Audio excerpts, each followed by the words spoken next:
Classes में स्वागत है दोस्तों। आज हम एक शानदार टॉपिक के साथ में आए हैं। आज जो हमारा टॉपिक है वो फर्स्ट ग्रेड और सेकंड ग्रेड वाले जो विद्यार्थी हैं, साथ में ही एमएससी इंट्रेंस या बीएससी के कोई भी स्टूडेंट हो, उससे रिलेटेड हमारा जो क्वेश्चन है, क्योंकि ये जो इम्पोर्टेंट टॉपिक है इससे हमेशा इन एग्जाम में 100% क्वेश्चन पूछे जाते हैं। तो आज हम इस टॉपिक को क्लियर करने वाले हैं जिसका नाम है समाकारिता एवं तुल्यकारिता। Now we can start. समाकारिता को हम इंग्लिश में बात करें तो होमोमॉर्फिज्म बोलते हैं, और अगर तुल्यकारिता की बात करें तो उसको बोलते हैं हम आइसोमॉर्फिज्म। तो अगर कहीं पे भी मैं बोलूं कि होमोमॉर्फिज्म, इसका मतलब वो किसकी बात कर रहे हैं, हम समाकारिता कि जी और जी डेज कोई ग्रुप है, तो हम बोल सकते हैं फंक्शन है एफ जो जी से जी डेज में डिफाइन है, जहां पर जी कोई ऑपरेशन है और जी डेज भी कोई ऑपरेशन है, और ये दोनों की दोनों अपने आप में क्या है, इन ऑपरेशंस के साथ में ग्रुप है।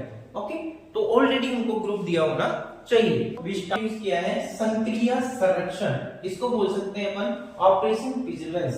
तो यहाँ पर अगर सबसे फर्स्ट देखो, ये हर चीज को डिफाइन करना चाहिए, मतलब कि हर सेंटेंस में इसका यूज होगा जब भी हम आइसोमॉर्फिज्म बात करेंगे या होमोमॉर्फिज्म बात करेंगे, ऑटोमॉर्फिज्म बात करेंगे या ऑन्टोहोमोमॉर्फिज्म की बात करेंगे। इस सब में इसको कंसीडर रखा गया है, मतलब कि ये तो डिफाइन होना ही चाहिए। तो हमारे पास जब संक्रिया की बात करें तो सपोज दैट हमारे पास ए और बी कोई दो एलिमेंट है जो हमने कहां से लिया, जी से लिया।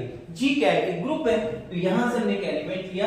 तो for every a comma b belongs to G where f क्या है, f x operation y is equal to क्या हो हमारे पास, f x of f y हो, और साथ में क्या हो, इसको हम सोल्व करें तो हमारे पास क्या मिले, f x y is equal to f x f y मिल जाए। तो हमारे पास जो ये संक्रिया है, कौन सी संक्रिया, इस संरक्षण वाली संक्रिया है, वो प्रूफ हो जाएगी। तो 1 की बात करें, इसका मतलब एफ एक्स, जहां पर जो भी एलिमेंट लेंगे वो एक्स वाई कहां से लेंगे, ग्रुप से लेंगे। तो फॉर एवरी एक्स और वाई बिलोंग्स टू जी, तो यहां पर मिल गया हमको f x equal to f y. अगर f x equal to f y है तो हमारे पास होना चाहिए क्या, 1 के लिए x equal to x y मिलना चाहिए। तो हम बोल देंगे कि क्या होगा, ये 1 होगा।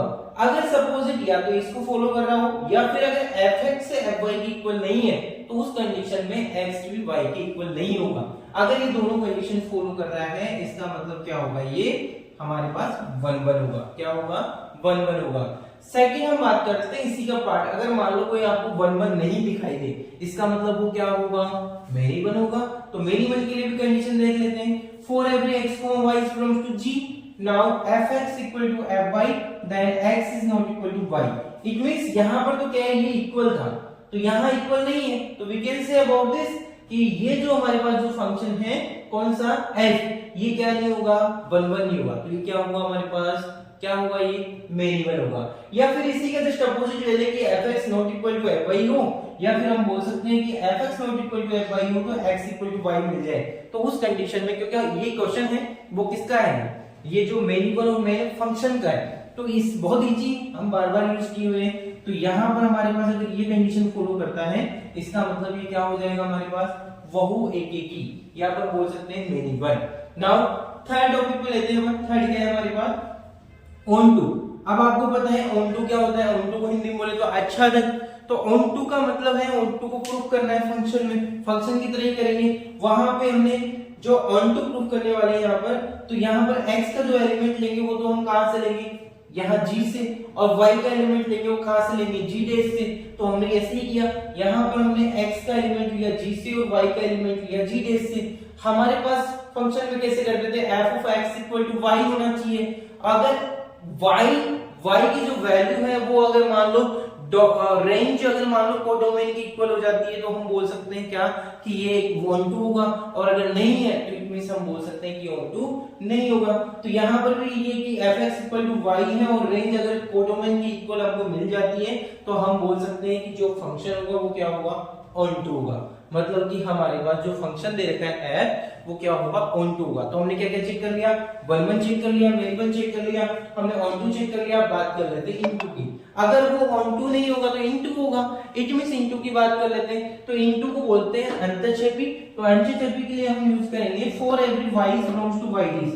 हमने यहाँ भी y डैश लिया है, तो यहाँ से लिया y डैश, और x belongs to g। Then हम क्या कर सकते हैं, fx इक्वल टू y। अगर हमारे पास fx is not equal to y मिलता है तो हम बोल सकते हैं कि जो हमारे पास फंक्शन होगा वो क्या होगा, हमारे पास अंतरक्षेपी या इनटू होगा। या हम बोल सकते हैं कि यहाँ पर जो रेंज मिलेगी वो किसके इक्वल नहीं होगी, किसके इक्वल नहीं होगी, वो कोडोमेन की इक्वल नहीं होगी। तो इस कंडीशन में हमारे पास ये तीन कंडीशन फॉलो हो गई। लास्ट वाली जो कंडीशन है वो क्या है हमारी, g इक्वल टू जी डेज। तो हम बोल सकते हैं g equal to g days. अगर लास्ट वाली कंडीशन भी फॉलो कर रहा है, इसका मतलब जो यहाँ पर हमारे पास डोमेन है वो यहाँ पर कोडोमेन है, ये दोनों की दोनों ही क्या हो जाए, इक्वल हो जाए। तो उस कंडीशन को अपन बोलते हैं 4 नंबर की condition. First of all in जो हम होमोमॉर्फिज्म की बात करेंगे या आइसोमॉर्फिज्म की बात करेंगे या ऑटोमॉर्फिज्म की बात करेंगे, इसमें जो इंपॉर्टेंट चीजें ये हैं, ये वाली जो कंडीशन है ये बहुत इंपॉर्टेंट है। अब अगर ये आपको नंबर वाइज पता है, जैसे first of operation preservance, second is वर्बन या मेनिबन, third is condition is onto या इनटू, और जो फोर्थ कंडीशन है g equal to g days. अगर इनको हम यूज करेंगे, अरेंज करेंगे और साथ में हम इनका नेम भी बताएंगे कि इनका नेम क्या होगा। First of all we start the समकारिता। तो समकारिता को हम बोल सकते हैं होमोमॉर्फिज्म। तो होमोमॉर्फिज्म होने के लिए केवल और केवल हमारे पास कौन सी फॉलो होनी चाहिए, ये वाली। अगर कोई फंक्शन केवल संक्रिय संरक्षण को पालन कर रहा है, मतलब if the follow the conditions of the operation preservance then it's called a homomorphism. तो यहां पर हमने इसके आगे लिखा है नंबर 1। इट मींस जो फर्स्ट नंबर की कंडीशन को जो फॉलो कर रहा होगा वो क्या होगा, हमारे पास होमोमॉर्फिज्म। सेकंड हमारे पास है, कई बार क्वेश्चन ऐसा भी आता है कि हमें ये बताइए कि 1-1 होमोमॉर्फिज्म क्या ये है या नहीं है, और अगर है तो इसके लिए क्या क्या प्रूव करना होगा। हमारे पास कई बार ऐसे क्वेश्चन आते हैं कथन और निष्कर्ष के, तो उससे रिलेटेड भी हम क्वेश्चन को सोल्व कर सकते हैं अगर हमको ये पता है। तो यहाँ देखिएगा 1-1 और क्या है, होमोमॉर्फिज्म। होमोमॉर्फिज्म की कंडीशन तो आपको पता है क्या है, संक्रिय संरक्षण या बोल सकते हैं ऑपरेशन प्रिजर्वेंस, और एकीकी का मतलब हो गया 1-1। तो हम बोल सकते हैं 1-1 होमोमॉर्फिज्म के लिए फर्स्ट और सेकंड कंडीशन फॉलो होनी चाहिए। कौन सी कंडीशन फॉलो होनी चाहिए, फर्स्ट और सेकंड। थर्ड हम बात कर लेते हैं, हमारे पास है वो है आच्छादक समकारिता। समकारिता और समकारिता के आगे क्या है, आच्छादक। तो आच्छादक का मतलब ऑन टू लेंगे, तो ऑन टू हमारे पास कौन सा थर्ड नंबर पे है, तो हमारे पास फर्स्ट और थर्ड का यूज करेंगे। ये फर्स्ट वाला तो सब में आएगा, इसको तो कॉमन रखना। आच्छादक बोला तो आच्छादक ले लो, 1-1 बोला है तो 1-1 ले लो, ठीक है। इसके बाद में हमारे पास है अंतरकारिता। अंतरकारिता से रिलेटेड भी बहुत सारे क्वेश्चन आते हैं, क्योंकि हम बार बार होमोमॉर्फिज्म की बात कर लेते हैं, हम आइसोमॉर्फिज्म की बात कर लेते हैं, लेकिन कई बार इस वर्ड का यूज करते हैं अंतरकारिता। हिंदी में बोले अंतरकारिता, इंग्लिश में बोले तो एंडोमॉर्फिज्म।